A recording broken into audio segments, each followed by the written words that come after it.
Hello student, welcome back to NSCVS. आज की इस वीडियो में क्लास 10 हिंदी के एग्जाम में उत्तर का फॉर्मेट कैसे लिखते हैं जिससे कि 100% मार्क्स मिले, उसको हम देखेंगे। तो चलिए शुरू करते हैं। पहले देखिए, आपको फर्स्ट पेज इस तरह का आपको मिलेगा जिसमें कि आपको सेंटर में आपका जो भी उत्तर रहेगा पूरा आप लिखेंगे। प्रश्न नंबर 1 का उत्तर। उसके बाद आपको यहाँ पर नंबरिंग करना है एक एक लाइन। सबसे पहले आपको 2 लाइन ऊपर से छोड़नी पड़ेगी हेडिंग लाइन से, और उसके बाद जब आप ये लिख लेंगे प्रश्न नंबर 1 का उत्तर, उसके बाद 2 लाइन आपको और छोड़नी है। उसके बाद ए बी सी या अ ब स करके ऑप्शंस रहेंगे। अगर ये सही विकल्प है तो आप इसी तरीके से आंसर करें, और इतना डिस्टेंस देके आपको इसमें आंसर्स को लिखना है। ओके।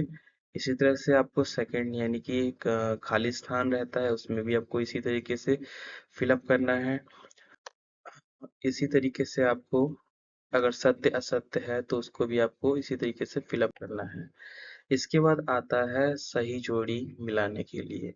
सही जोड़ी मिलाने में आपको सबसे पहले नंबरिंग लिखनी है इस तरीके से, और इसके बाद यहाँ पर जो भी आपका रहेगा क्वेश्चंस यहाँ रहेंगे, क्वेश्चंस को आपको यहाँ लिखना है। उसके बाद एरो का वो करना है और आपको यहाँ पे आंसर करना है, सीधे सामने सामने आंसर लिखना है। और यहाँ पे आप लिख सकते हैं ब स जो भी आंसर है, आंसर का नंबर यहाँ पे लिख देंगे तो आपको प्रॉपर मार्क्स मिलेंगे इसमें। ओके। तो अब हिंदी में अगर आपको जब उत्तर लिखना होता है व्याख्या वाले, तो आपको इस तरीके का फॉर्मेट यूज करना है। यहाँ पे लिखना है प्रश्न क्रमांक जो भी रहेगा आपका, उसका उत्तर। जैसे मैंने यहाँ लिखा है प्रश्न नंबर 5 का उत्तर। उसके बाद यहाँ पर सबसे पहले आपको जो पैराग्राफ दिया रहेगा उसका कुछ एक दो लाइन लिखेंगे। फिर इसी तरीके डॉट लगाने के बाद आपको यहाँ पे लास्ट की लाइन लिखनी है। फिर उसके बाद एक लाइन छोड़ के आपको यहाँ लिखना संदर्भ। उसके सामने आपको इतना गैप छोड़ना है, और उसके बाद यहाँ पे संदर्भ आपको लिख देना है जो भी रहेगा। उसके बाद अगर आपके पास यहाँ स्पेस बच रहा है तब आप प्रसंग लिखेंगे, अगर नहीं बच रहा है, अगर तीन चार लाइन छूट रही है तो आप इसको स्किप करें और नए पेज पर मूव करें। ओके। इसी तरीके से प्रसंग लिखना है और आपको थोड़ा सा गैप देके 1 इंच का और आगे से लिखना शुरू करना है। व्याख्या में भी इसी तरीके का फॉर्मेट रहेगा। अगर आप इस फॉर्मेट पे लिखते हैं तो मेक श्योर कि आपको पूरे तरीके से फुल मार्क्स आपको मिलेंगे। फिर आता है नेक्स्ट प्रश्न, जिसमें कि आपके 2 मार्क्स के लिए जो प्रश्न दिए रहेंगे वो आपको करना है। जिसमें सबसे पहले आपको परिभाषा देनी है, जो भी क्वेश्चन है उसके लिए परिभाषा देंगे। उसके बाद परिभाषा को पॉइंट्स में जरूर बताएंगे कि पॉइंट्स क्या है उसमें। दो इम्पोर्टेंट पॉइंट्स जो आप परिभाषा देंगे उसी में से आपको इम्पोर्टेंट पॉइंट आपको लिख देने हैं। और कुछ एग्जाम्पल अगर आप दे सकें तो जरूर दें एग्जाम्पल। एग्जाम्पल इज मस्ट कि आपकी कॉपी को और भी अल्ट्रा बनाता है। इसी तरीके से आप 2 मार्क्स के लें।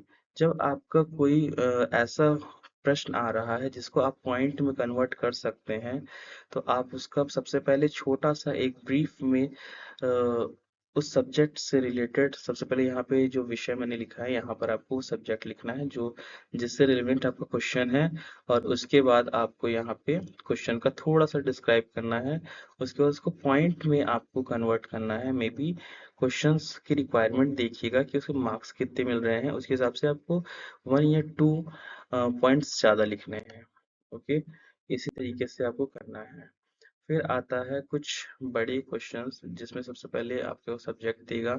फिर आपको उसका मेन जो पॉइंट रहेगा, जो आप सब्जेक्ट यहाँ लिखेंगे भी, यहाँ लिखने के बाद आप उसको इस तरह का ग्राफ बना के, इस तरह का एक फ्लो चार्ट बना के आप अपने आंसर्स को कोड करें।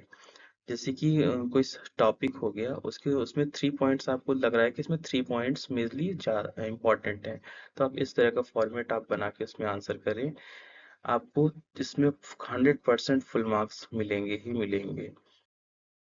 यहाँ पर जब आप अगले प्रश्न पर आएंगे, जैसे आपको यहाँ पे निबंध लिखना है। निबंध में आप क्या मोबाइल के दुष्परिणाम निबंध का टॉपिक हो गया, तो इस तरह से पहले आप उत्तर लिखेंगे। उसके बाद आप यहाँ पे हेडिंग डालेंगे और फिर पॉइंट नंबर 1 में आपको यहाँ पे लिखना है कि एक्चुअली आपके टॉपिक्स क्या-क्या हैं? जैसे मेन टॉपिक तो हो गया मोबाइल के दुष्परिणाम और किस-किस तरीके से क्या-क्या परिणाम देखने को मिलते हैं, वो आप यहाँ पे लिखेंगे। उसके बाद इतना गैप छोड़ के आपको यहाँ पे डिटेल्स देनी है। याद रखना है लेफ्ट एंड राइट से स्पेस आपको कम से कम 2 या 3 इंच का छोड़ना ही छोड़ना है। इसी तरीके से निबंध के ये सारे टॉपिक्स हैं जो आपको लिखना है, जैसे जीवन में खेल का महत्व, निबंध। नेक्स्ट है मोबाइल के दुष्परिणाम, फिर है प्रदूषण के कारण और निबंध।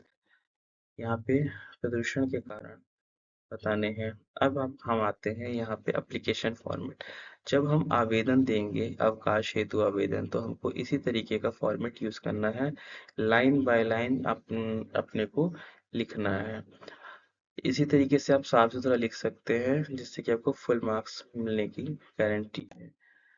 लेकिन यहाँ पे एक चीज याद रखनी है कि अगर आपसे कोई भी गलती हो लिखने में हुई, तो अगर पूरा पेज खराब हो रहा है तो वन एक बार में इस तरीके से काटिए आप, बस इससे ज्यादा नहीं कि वहाँ पे कचरा कर दो एकदम।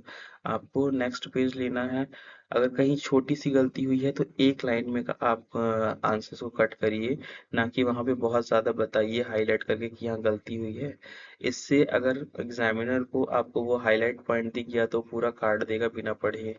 बिकॉज ऑफ एग्जाम में कॉपी को चेक करना बहुत ही बल्कि काम होता है और लोग जल्दी ही उसको चेक करते हैं। अगर उनको थोड़ा सा भी मिस्टेक दिख गया तो वो तो जरूर उसको क्या करेंगे, मूव कर जाएंगे, उसको चेक भी नहीं करेंगे। इसलिए आपको अपनी कॉपी को सफाई से लिखना होगा। इसी तरीके से आपके पास ये एक इसी तरीके से आपके पास एक ये फॉर्मेट है जिसमें आपको पत्र लिखना है अपने मित्र को, जिसको ये बताना है कि उसकी बहन की शादी है या कुछ भी अगर ऐसा टॉपिक उसमें आ रहा है, तो आपको फॉर्मेट सेम इस यही वाला यूज करना है। अगर कोई आपके पास ऐसा टॉपिक आया आपके क्वेश्चन में जो कि आप पॉइंट्स में समझाना है, तो मे बी ये बहुत अच्छा तरीका है कि आप सबसे पहले उत्तर नंबर जो भी है, प्रश्न का नंबर जो भी है उसका उत्तर, और फिर उसके नीचे जस्ट हेडिंग, मेन हेडिंग, फिर उसमें हमको बोल्ड 3 पॉइंट्स क्या दिख रहे हैं वो, और उसके बाद एक एक पॉइंट का 2 या 3 डिस्क्रिप्शन भी पॉइंट्स में ही देना है। इस अगर आप इस तरीके से लिखते हैं आंसर्स को, तो आपको बहुत अच्छे मार्क्स मिलेंगे बिना किसी प्रॉब्लम के, क्योंकि एग्जामिनर देख रहा है कि भाई इसने इसका आंसर इस तरीके से दे दिया है, शॉर्ट में दे दिया है, अच्छे से दिया है और समझ में भी आ रहा है और क्लियर है, तो आपको आंसर जरूर देगा। मेरा मतलब है कि मार्क्स आपको जरूर देगा। ओके, आई होप कि आपको ये वीडियो अच्छा लगा होगा। Thank you for watching this video. मिलते हैं नेक्स्ट वीडियो में। Thank you.